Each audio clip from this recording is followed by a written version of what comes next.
फेऱ्या मारायला लागतात का वाटतं? महाविकास आघाडीतल्या अनेक लोकांचे अर्ज बाद झाले, कशा प्रकारे अर्ज बाद केले पुन्हा? मला असं वाटतं की ज्या प्रकारे उमेदवारांचे अर्ज बाद करण्यात आले आणि सरकारी अधिकारी निवडणूक अधिकाऱ्यांची मदत घेऊन ते करण्यात आले, तो ठाण्यातल्या वृषाली पाटील या ज्या आरो आहेत त्यांनी ज्या चुकीच्या पद्धतीने फॉर्मच्या बाबतीत घोळ केला, उमेदवार अर्जाच्या बाबतीत घोळ केला, त्याची तक्रार आम्ही काल निवडणूक आयुक्तांना देखील केली होती.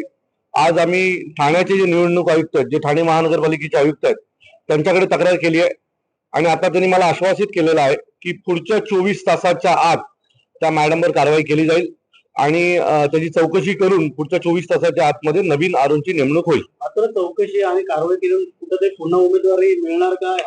त्याच्या बघा, त्या मॅडम ज्या कोणी लेडीज आहेत त्यांना असं वाटत असेल की हे झालं की त्यांचा विषय संपला. असं नाही, त्यांच्या पाठी आम्ही लागणारच आहोत. त्यांच्या प्रॉपर्टी पासून सगळ्याच्या इन्क्वायरी महाराष्ट्र नवनिर्माण सेनेकडनं केल्या जातील. माहितीच्या अधिकाराचा पुरेपूर वापर आम्ही त्यांच्यासाठी करू, कारण त्यांच्यामुळे अनेक तरुणांचं आयुष्यात बर्बाद झालं.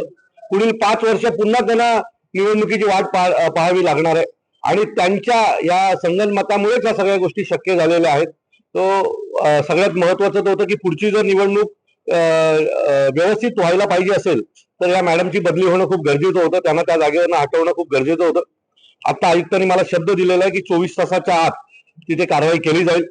24 तासाच्या आत जर कारवाई झाली नाही तर 25व्या तासाला आम्ही आयुक्तांच्या दालनामध्ये आमचं ठिय्या आंदोलन सुरू करू. अपेक्षित आहे की 24 तासाच्या आत या मॅडमच्या जागी नवीन आरोची नेमणूक होईल. प्रभागामध्ये देखील असा प्रकार झालेला आहे. तिथल्या प्रभागामध्ये असा प्रकार, प्रभाग क्रमांक 5 जे शिवाजीनगर मधला जो प्रभाग आहे तिथे अशाच प्रकारे चुकीच्या पद्धतीने फॉर्म बाद करण्यात आले. बळजबरी उमेदवाराच्या सूचक अनुमोदकाला घेऊन त्याचा फॉर्म विक्रम चव्हाण नावाच्या एका अपक्ष उमेदवाराचा फॉर्म बाद करण्यात आला. सो त्या देखील मॅडम त्या तिथल्या देखील आरो ज्या लेडी आरो आहेत त्यांच्यावर कारवाई करण्याची आमची मागणी आहे आणि दोन्ही आरोंच्या बाबतीमधला निर्णय सकारात्मक 24 तासात घेतो असं आयुक्तांनी आम्हाला शब्द दिलेला आहे. कारण जोपर्यंत हे आरो तिथे आहेत तोपर्यंत ती निवडणूक फेअर होणार नाही अशी आम्हाला पूर्ण खात्री आहे. काही ठिकाणी उमेदवार मॅनेज झाले, त्याच्या संदर्भात काय कशा प्रकारची कारवाई केली? आम्ही ज्यांना हे दिले होते, एबी फॉर्म दिले होते, त्या सर्व एबी फॉर्म ज्यांनी आमच्याकडनं एबी फॉर्म घेतले होते त्या सर्व ज्या उमेदवारांनी अर्ज पाठी घेतला होता त्यांच्यावर गुन्हा दाखल करावा म्हणून आम्ही पोलीस स्टेशनला आणि पोलीस आयुक्तांना ऑलरेडी गुन्हा दाखल केला आहे. त्यांनी आमची फसवणूक केलेली आहे. त्यांनी आमचा एबी फॉर्म घेतला आणि नंतर जाऊन एकनाथ शिंदेच्या बंगल्यावर ते मॅनेज झाले असा आमचा आरोप आहे. कारण आम्ही जो एक व्हिडिओ प्रस्थापित केला त्यात एक कॉन्स्टेबल आहे, पोलीस कॉन्स्टेबल, तो त्या उमेदवाराला घाग नावाच्या उमेदवाराला घेऊन उपमुख्यमंत्र्यांच्या घरी गेला आणि तिथून तो जाऊन त्याने अर्ज पाठी घेतला. तो गंगेत आंघोळ करायला तर गेला नव्हता ना, गेला असेल तर पैशाच्या गंगेमध्ये उडी मारायला गेला असेल. तो अशा लोकांवर पण गुन्हा दाखल झाला पाहिजे जे पक्षाची फसवणूक करतात. हे पक्षाचा उपयोग करून पक्षाचा एबी फॉर्म घेऊन तुम्ही जर तुमची घरं भरणार असेल तर ते आम्ही खपवून घेणार नाही. अशा लोकांवर देखील गुन्हे दाखल व्हावेत असं पत्र आम्ही 2 दिवसापूर्वी पोलीस आयुक्तांना दिलेलं आहे. आज आरोंच्या बाबतीत आम्ही तक्रार केलेली आहे आणि जी निवडणूक या लोकांना एकदम सोपी वाटते ती निवडणूक सोपी होणार नाही ही गोष्ट सत्ताधाऱ्यांनी लक्षात ठेवा. आरोनी ज्या पद्धतीने तुम्हाला उत्तर दिली सकारात्मक होते, कारण ती उत्तर तुम्ही ह्या दालनात सांगितलं का? मी आयुक्तांना आणि काल निवडणूक आयुक्तांना जे काय घडलं ते सगळं दाखवलं.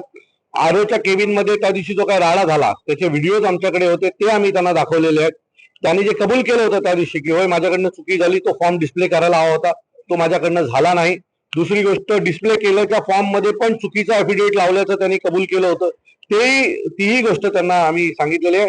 आणि अशा प्रकारे जर आरोप वागत असतील तर आम्ही विश्वास कोणाचा ठेवायचा? तुम्ही जर स्वतःला निवडणूक आयुक्त म्हणून तिथे काम करत असता किंवा आरो म्हणून काम करत असता आणि मी म्हणजे इथली प्रमुख असं जर तुम्हाला वाटत असेल, तुम्ही स्वतःला जर देवाचं रूप देत असाल तर तुम्ही देवासारखे वागले पण पाहिजे. तुम्ही दानवासारखे वागून जमणार नाही. त्यामुळे या आरोवर कारवाई, वृषाली पाटीलवर जोपर्यंत कारवाई होणार नाही तोपर्यंत आम्ही शांत बसणार. म्हणणं आहे की निवडणूक जी आहे पारदर्शक आहे. अरे बापरे, एवढी ट्रेनिंग आरोना देण्यात आलेली आहे. एवढी सत्ताधाऱ्यांनी एवढी पारदर्शक निवडणूक केलेली आहे की निवडणुकीत मतदान करायची गरजच नाही. याच्यापेक्षा काय चांगलं पारदर्शकता असू शकते? म्हणजे निवडणूक लागल्यात पण अनेक लोकांना आता निवडणुकीचा अधिकारच बजावता येणार नाहीये. एवढी पारदर्शकता नकोय भारताला. संविधानामध्ये एवढी पारदर्शकता दाखवली नाहीये. तुम्ही कायदे बदलायला जाऊ नका. हा 21 नगरसेवक एका महापालिकेत ज्या वेळेला निवडून येतात ना, त्यावेळेला जनता देखील तुमच्याकडे पाहत असते आणि याचा जनतेला पण राग येत असतो. तुम्ही जे जनतेला गृहीत धरताय ना, ते धरणं बंद करा, नाहीतर एक दिवस ही जनता जे नेपाळला झालंय तशाच प्रकारची घटना या भारतात पण होईल, एवढं लक्षात ठेवा. बिनविरोध निवडून आलेल्या लोकांचा एक इतिहासच झालेला असं देखील आता सत्यानं बिनविरोध ह्याच्या पुढे जर आज हा ट्रेंड कायम राहिला बिनविरोधचा, तर पुढच्या काही वर्षांनी म्हणजे पुढच्या वेळेला जेव्हा निवडणुका येतील ना, त्यावेळेला महापौर देखील बिनविरोधच बसेल. पुढच्या वेळेला महापौर देखील बिनविरोध बसवला जाईल. म्हणजे इलेक्शनच होणार नाही. 50-55 जागावर हे बिनविरोधच्याच जे काही नंतर खर्च करावा लागतो तो आधी करतील. पैशाची काय मागणी करण्यात आलेली का असं समजतंय? काही जण माघार घेतलेली आहे त्यांच्याकडे सगळ्यांनीच पैसे घेतले. तो कोणी असं गेलो म्हणजे फॉर्म भरेपर्यंत तो चुकीचा होता, ज्याच्या विरोधात फॉर्म भरतोय. फॉर्म भरल्यावर लक्षात आलं की नाही हा माणूस देव आहे. असं कसं शक्य आहे ना? काहीतरी घडलं असेल ना. एकनाथ शिंदेच्या घरी जो मुलगा गेला होता तो काही गंगेत उडी मारायला गेला नव्हता ना. तो पैशात गेला असेल तर पैशाच्याच गंगेत उडी मारायला गेला असेल, कारण त्याचे आई वडील मागील अनेक वर्षांपासून एकनाथ शिंदेच्या विरोधात लढत होते. आणि आज अचानक त्याला असं वाटलं की नाही नाही आता हे तर बाबा देव आहेत. असं होत नाही ना. फॉर्म भरेपर्यंत तो दानव होता. फॉर्म भरल्याच्या नंतर त्याला साक्षात्कार झाला की नाही हा माणूस तर खूप चांगला आहे उमेदवार समोरचा माझ्या.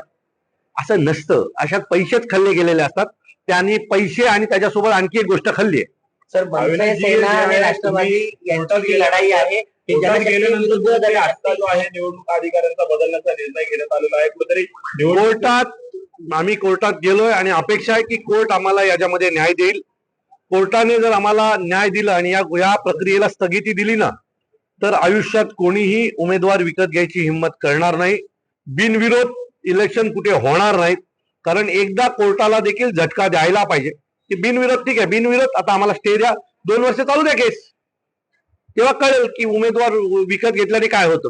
जिल्हे यांच्यामध्ये आहे. अनेक अपक्ष उमेदवारांनी सुद्धा हरकती सुचवल्या होत्या, हरकती घेतल्या होत्या, परंतु त्यांच्यावर कारवाई जी आहे आता तुमच्या ऍक्शन नंतर होताना पाहिजे. मला असं वाटतं की अनेक अपक्ष उमेदवार त्या दिवशी तिथे गोंधळ करत होते. त्याचे व्हिडिओज आहेत, तुम्हाला हवे असतील तर मी देतो. म्हणजे अनेक अपक्ष उमेदवारांचा विरोधच आहे या सगळ्या प्रक्रियेला, की आमची फसवणूक झाली निवडणुकीच्या नावावर.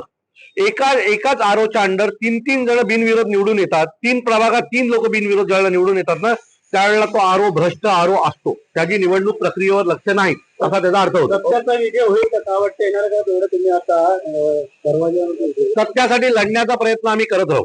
विजय होईल तेव्हा होईल. कारण काय ना, जसा सूर्य उगवतो तसा सूर्य मावळतोय. एक दिवस हा उगवलेला भ्रष्टाचाराचा सूर्य एक दिवस मावळेल आणि नवीन सुरुवात होणारच आहे. पण तोपर्यंत लढण्याचं काम आम्ही करू.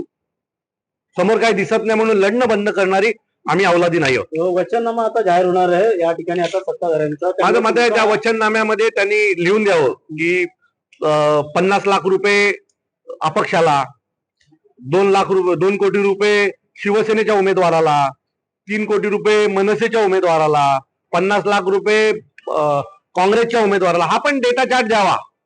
कारण पुढच्या येणाऱ्या निवडणुकीला तुमच्या वचननाम्यात ते पण हवेत की कुठल्या पक्षाच्या उमेदवाराला अर्ज पाठी घेण्यासाठी तुम्ही किती पैसे देणार आहात.